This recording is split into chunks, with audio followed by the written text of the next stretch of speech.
What's up everyone, my name is Josh and this is Josh Unboxed and welcome back to another video. And today I want to continue on with my discussion on the future of the hobby. And for today's topic, I want to talk about cultivating or building the next generation of collectors. Now, within the past 2 or 3 years, we've seen a big boom in this hobby where we've seen an influx of new people entering the hobby. Now, what a lot of people will tell you is that the most important thing that we should be doing right now is provide education to all these new people entering to help keep them vested in this hobby. I mean, for the past 2 or 3 years, we have people talking about education,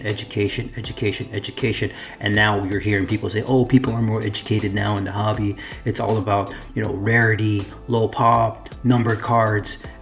It's more of a sign that the hobby or the market is maturing and everyone's starting to understand what really matters, right? And I've seen it. I've seen a lot of content creators talking about, buy the numbered cards, buy the low pop cards, buy the rare cards. I've seen people who were in this hobby for a long time speak about education, whether they're doing it on Instagram, whether they're doing it on YouTube, or they're doing it on their podcasts, talking about what really matters in the hobby or help people understand the different intricacies of this hobby to allow them to make better decisions in terms of collecting or investing to be able to keep this hobby sustainable.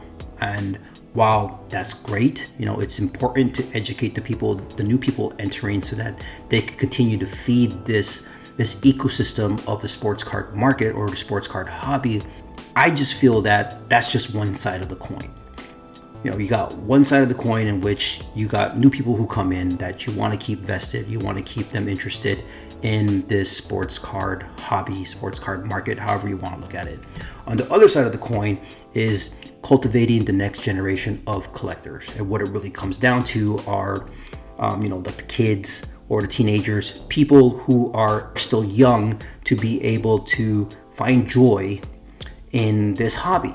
Now, the reason why I talk about this and the reason why I think this is so important is that nostalgia is a hell of a drug. Okay. For some reason or another, when we were kids, there were certain things that we loved to collect. There were certain things we loved to play.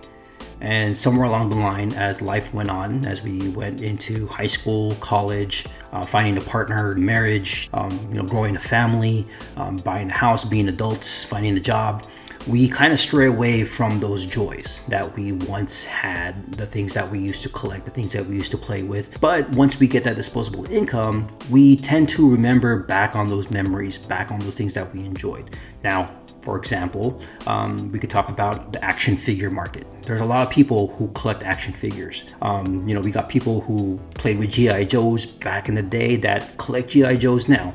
You can talk about Transformers, He-Man, Teenage Mutant Ninja Turtles, those types of things that people who used to play back in the day have a collection of. They go out and they buy these things and they collect these things. The whole video game hobby is totally predicated on all of this. So if you're not familiar with it, the video game market goes by generations, right? We have the Atari, we have the Nintendo and the Sega Master System, then we have the 16-bit era and the Super Nintendo and the Sega Genesis and the TurboGrafx 16. Then we go towards the whole entire Nintendo 64, PlayStation, Sega Saturn era, all the way up to what we have now with the PS5 and the Xbox Series X and the Switch, which the Switch resides in this weird space between the generation of the PS4 and the Xbox One, and within the PS5 and the Xbox Series X. But with each new generation comes a new generation of video game players, right? These people are starting to develop those memories, those experiences, those joys of playing those video games to the point where 10 years, 20 years from now, once they get a disposable income, they will remember those joys that they had back in the day of playing those games. And that's when they decide, I think I want to buy a PS5 again. Or for like myself, when I used to play the Super Nintendo, I got to a point where when I had disposable income, I was like, I want to buy a Super Nintendo game and experience all these games all over again. And then that develops into the rabbit hole into which I started collecting video games again, started looking back at older games, collecting newer games, finding all these experiences, these things that I enjoyed. The same could be said for this sports card market, right? When I was a kid, I enjoyed opening packs, finding those hits, finding my favorite players, collecting them. developing those experiences to the point where, fast forward to now, those experiences, those memories run wild for me to allow me to come back into the hobby and once again find these joys.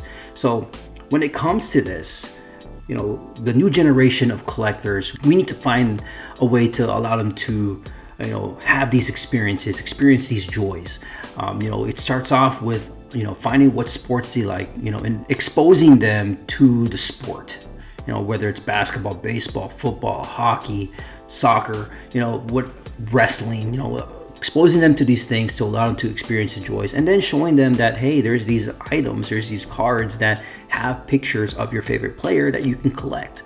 Having them open packs to try to chase for those players, because once they get that player, the joy that they have when they get it is amazing, and when they get older and they start having a disposable income, they will remember those moments, and those moments will bring them back and come back into the hobby and then find that joy again and keep it sustainable, keep it going, moving forward. The only problem is, where's the product for them to open, right?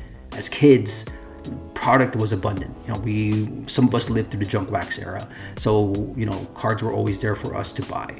Even up to the point of 3 years ago, you could have gone into any Walmart, any Target, and bought a blaster box of Prism, blaster box of Hoops, Status, Chronicles, whatever, and rip open packs. Those kids were able to do that.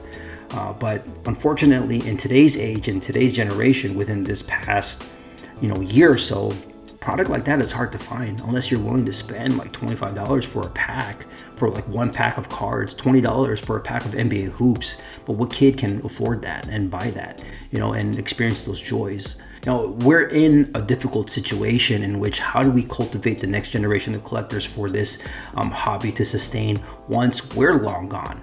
Okay. The only way it'll move forward is by allowing people to experience these joys as kids so that they can come back when they're older. Yeah, but those are just my thoughts. Two sides to the coin. Keeping the new people that have entered the hobby vested and interested in it. And the second part of it is cultivating the next generation of people, whether it's kids, teenagers, allowing them to experience the joys of collecting, to allow them to have those nostalgic feelings when they have that disposable income to come back.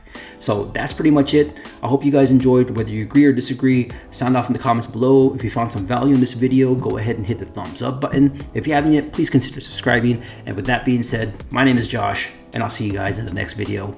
Later.